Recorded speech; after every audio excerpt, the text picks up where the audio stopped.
बीच में हमने बहुत बात करी थी फेस वॉश की। हाँ, क्या फेस वॉश यूज करना सच में सेफ है? फेस वॉश यूज करना not only safe, it's necessary, but the right kind of face wash. You need to understand. अभी face washes most of them that are available, उन सब में बहुत ज़्यादा हार्श एक्टिव्स हैं। ऑलमोस्ट हर फेस वॉश में आपको AHA, BHA, ये सैलिसिलिक एसिड ऐसा कुछ मिलेगा, and that causes a lot of sensitivity and dryness, because face wash दिन में 2 बार तो यूज़ कर ही रहे हैं आप। 2 बार तो आपको बोलते हैं कि 2% of, for example, niacinamide actually is okay. Okay, 2% niacinamide आपके लिए काफ़ी है, पर आपके फेस वॉश में 2% नाइसिनामाइड डाल दिया, आपके एक सीरम में 2% डाल दिया, आपके दूसरे सीरम में अगेन 2% डाल दिया, और आपने फेस वॉश 2 बार यूज़ करा, तो आपने कर करा कि you and up for example using niacinamide 10 to 15%। अब आप ये क्लेम उठा के अगर आप कंपनी को सू करने जाते हो या लड़ाई करने जाते हो कि हमारे लिए तो 2% सेफ है एंड हम देखो दिन में 15% यूज़ कर रहे हैं, बोलेंगे हमने तो एक ही बोला है, तुमने क्यों खरीदे बाकी? They are very sound, and common man को ये पता नहीं है, तो वो सोच रहा है 2% niacinamide is safe for me, but to you are ending up using so much more. Right. That's what's happening. तो फेस वॉश इसलिए प्रॉब्लम हो जाती है। तो कौन सा सेफ है? मतलब कौन सा फेस वॉश एकदम सेफ है जो मेरे को फेस लगा यूज वॉश करना वो चाहिए? यूज करिए जिसमें सोप ना हो।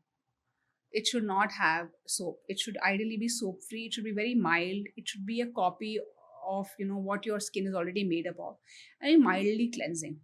जब हम छोटे थे हम्म। तो हमारी लाइफ में सीरम नाम का कोई वर्ड एग्जिस्ट नहीं करता हाँ, था। कुछ अच्छे थे वो दिन। ठीक है। अभी पिछले कुछ सालों में एक सीरम नाम का वर्ड आया। हाँ, एक प्राणी। एक ऐसा लिक्विड आया हम्म। जिसमें कि चिपचिपापन कम होता है, हम्म। ठीक है? और वो बहुत सारे तरह के सीरम्स आ गए हैं राइट। और आपको बालों के लिए अलग सीरम है, फेस का अलग सीरम है, बॉडी का अलग सीरम है। जी। तो आपको you have a handful of serums with you. Right. क्या ये सीरम एक्चुअली सेफ हैं? सेफ डिपेंड ऑन सीरम में क्या है। है क्या सीरम? पहले तो आप ये मुझे बताओ। सीरम कुछ नहीं है, it is a more liquefied format of your moisturiser. Okay, just a slightly less chip wala, like you very rightly said, just a liquid format. Hmm, And most of the serums that are being sold, they are being sold to you with more actives in it, तो वो आपको moisturiser थोड़ा baseline बना देते हैं और serum में active का लोड बढ़ जाता है। तो you can say serum is like a specialised treatment that is being sold to you. Safe और unsafe depends on the, again like I said, not just the ingredient list but the formulation। तो उसका formulation क्या है वो decide करता है कि वो सेफ है या नहीं है। ये मैं एग्जांपल बहुत बार पहले दे चुकी हूँ। दैट इंग्रेडिएंट लिस्ट में अगर आपके पास नींबू है, मिल्क है, दही है, करेला है, ये चारों बहुत अच्छे इंग्रेडिएंट्स हैं, बट ये चारों अगर एक साथ हैं तो जिसको नॉलेज है खाना बनाने की सिर्फ उसी को पता है कि ये चारों तो एक साथ नहीं होने चाहिए। जिसको नॉलेज नहीं है, for them it's a great serum, it's a safe serum, but the one who knows, they know that okay चीज़ें तो सारी अच्छी हैं पर ये साथ में मिलके ना हमें इंडाइजेशन हो जाएगा, we will have a bad stomach, we'll have an upset stomach, या हमें वॉमिटस फील होगा, कुछ तो गड़बड़ होएगी। बिल्कुल। So like I said, formulation is की। तो फॉर्मुलेशन गड़बड़ है, तो दैट इज व्हाट डिसाइड्स कि वो सेफ है या अनसेफ है। हमेशा सिर्फ इंग्रेडिएंट लिस्ट पढ़ के आप नहीं बता सकते कि सेफ है या नहीं है।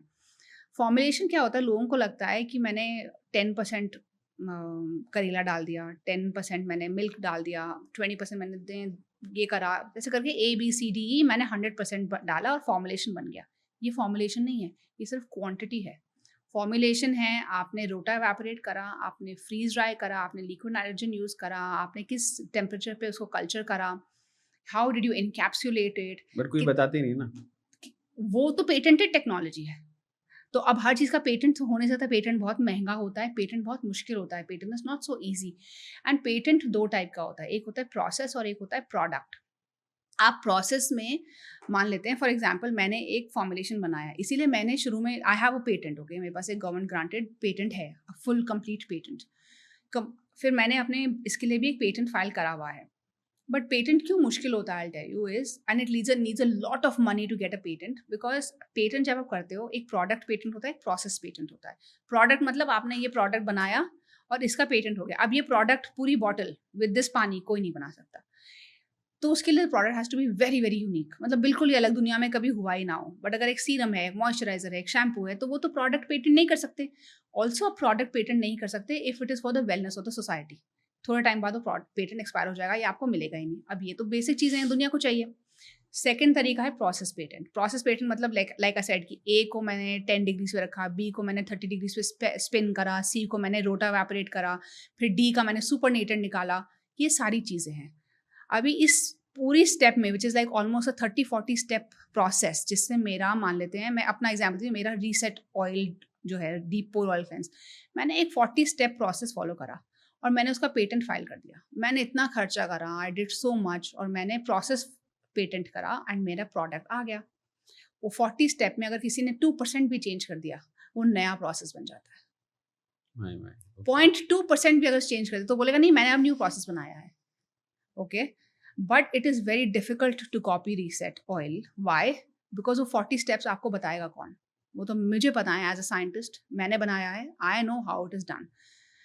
सो this understanding comes only if you are somebody who has experience in science. So मैं तो कॉन्फिडेंटली बता रही हूँ रोटा वैपोरेट करना है, थॉ करना है, ये करना है, वो करना है, क्योंकि मैं साइंटिस्ट हूँ। मुझे 20 साल हो गए यही काम करते करते। कितने लोग हैं जो 20 साल के बाद स्किन केयर कर रहे हैं? मोस्ट ऑफ द पीपल वो देखो, दे आर इधर वो बैंक में काम करा, they got bored, they saw the calling, they felt suffering, उन्होंने करा, दे सॉ मार्केट गैप तो उन्होंने करा, ट्रेंड्स फॉलो करा तो करा, पैसा था, फंडिंग मिल गई तो करा। But like I said, business is very important. Charity, दुनिया को हेल्प करने के लिए पैसा ही चाहिए, बट अंडरस्टैंडिंग ऑफ साइंस ज़्यादा ज़रूरी हो जाती है in some areas of life. You know, अभी गाड़ी जो है, जस्ट बिकॉज मुझे पार्ट्स बनाने आते हैं, in US is very common, America में छोटे छोटे बच्चों को भी गाड़ी रीअसेंबल करनी आती है, उनको क्यों नहीं बेचने देते commercially? There are safety standards that have to be passed. बहुत कॉमन है, गाड़ियाँ बहुत ईजिली बच्चे बना लेते हैं अब्रॉड, उनको आता है पुरानी गाड़ी का स्क्रैप निकाल के जोड़ जाड़ के नई गाड़ी बना लेते हैं, बट वो बेच नहीं सकते। Why? Because there are safety standards that have to be met. So it's the same with skincare, same with tech. Not anybody can get into tech and say that I am a healthcare professional. No, आप healthcare professional नहीं हैं। Just because आप healthcare industry में ऐसे, तो मैं किसी businessman के साथ काम कर रही हूँ तो मैं business woman थोड़ी बन जाऊंगी। I am an employee in a healthcare sector or in a car industry. I am not a car expert. आपको कार डिजाइनिंग के लिए आपको कार एक्सपर्ट, कार डिजाइन वाला ही चाहिए, क्योंकि उसको पता है the fluid dynamics, the aerodynamics, गाड़ी की शेप कैसी होनी चाहिए to be able to cut through air. Aeroplane की शेप ऐसी ही क्यों होती है? वो स्क्वायर क्यों नहीं है, रेक्टेंगल क्यों नहीं है? बिकॉज द शेवरॉन, जो आपने देखा होगा माइग्रेटरी बर्ड्स जब हवा में उड़ती हैं, they always form a V. Chevrolet जो गाड़ी का नाम है वहां से आया, from chevron, chevron shape V, क्योंकि दिस कट्स थ्रू एयर। ये अंडरस्टैंडिंग नहीं है लोगों के पास, इसीलिए स्किन केयर काम नहीं कर रहा है, because skin care, health, wellness 100% business बन चुका है। डॉक्टर भी फीस लेता था, पर वो फीस के साथ ऑनेस्टी से, इंटेग्रिटी से काम करता था। ओके, एक इंसान हाँ, जो पूरा body care routine, skin care routine follow करता है, हाँ जी, and at the same time smoke भी करता है, हाँ, सो मत ही करो, कुछ मत तो करो। क्या उसकी स्किन अच्छी हो पाएगी? देखो, कुछ लोग जेनेटिकली बहुत ही ब्लेस्ड होते हैं, ठीक है, मतलब इतना कचरा खाते हैं, आपने भी देखा होगा, वो कुछ भी खा लेते हैं, ना वो मोटे होते हैं, ना उनकी स्किन को कुछ होता है, ना उनके बालों को कुछ होता है, तो उनका वो पुरखों के आशीर्वाद है, उन्होंने कुछ बहुत अच्छे कर्म करे होंगे। I don't know those people, but yes such people exist, जो बहुत ही कचरा कर रहे हैं लाइफ में, बट आई गेस पुराने जन्म का कुछ अच्छा भोग रहे हैं वो। बट अगर आप वो अच्छी किस्मत, अच्छे भाग्य वाले इंसान नहीं है, तो कोई फायदा नहीं है if you are doing all this. सारा बॉडी केयर करो और फिर आप स्मोक करो, it's really wasteful, it's no use. तो कोई मतलब नहीं है, फिर अच्छा है कुछ मत करो, स्मोक करो, ऐश करो, जब भगवान बुलाएंगे चले जाओ। Really that's my take on it, and I am talking biologically, I am not talking philosophically कि स्मोक नहीं करना चाहिए। मैं वो नहीं बोल रही हूँ, कोई बुरा आदमी नहीं होता है स्मोक करने से, बट वो अनहेल्दी ज़रूर होता है। सो दैट्स व्हाट आई से।